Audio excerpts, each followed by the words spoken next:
Cancer వస్తే చనిపోవడం తప్ప ఇంకో ఆప్షన్ లేదా?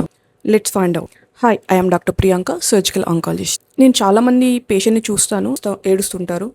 దానికి తోడు వాళ్ళ రిలేటివ్స్, చుట్టుపక్కల వాళ్ళు, బంధువులు వీళ్ళందరూ కలిసి ఇంకొంచెం ఎక్కువ భయపెడతారు. మా చుట్టాలు అతనికి క్యాన్సర్ వచ్చింది, 1 సంవత్సరంలో చనిపోయాడు. మా ఇంటి పక్కన అతనికి ఒకసారి వచ్చింది, ఆయన 1 yearలో చనిపోయాడు.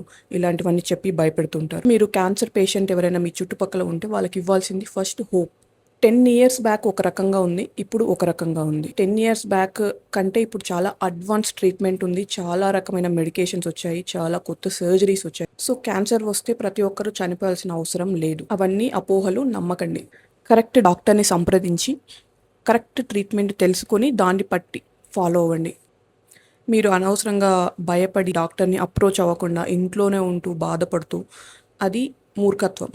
అండ్ రిలేటివ్స్, ఫ్యామిలీ మెంబర్స్, ఇంటి చుట్టుపక్కల వాళ్ళు క్యాన్సర్ పేషెంట్ ఉంటే ఫస్ట్ వాళ్ళకు హోప్ ఇవ్వండి, భయపెట్టకండి. మీరు కన్సర్న్తోనే చెప్తారు, కానీ అది వాళ్ళని భయపెడుతుంది.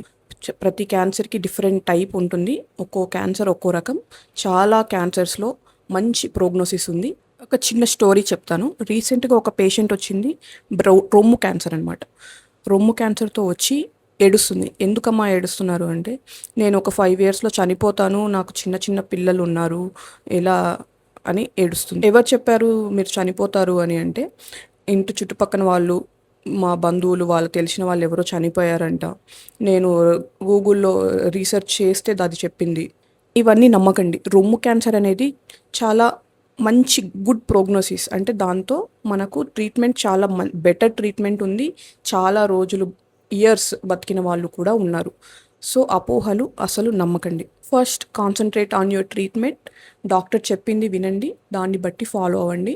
ఆఫ్ నాలెడ్జ్తో మీరు గూగుల్ ఆర్ చాట్ జీపీటీలో సెర్చ్ చేసి అనవసరంగా భయపడకండి.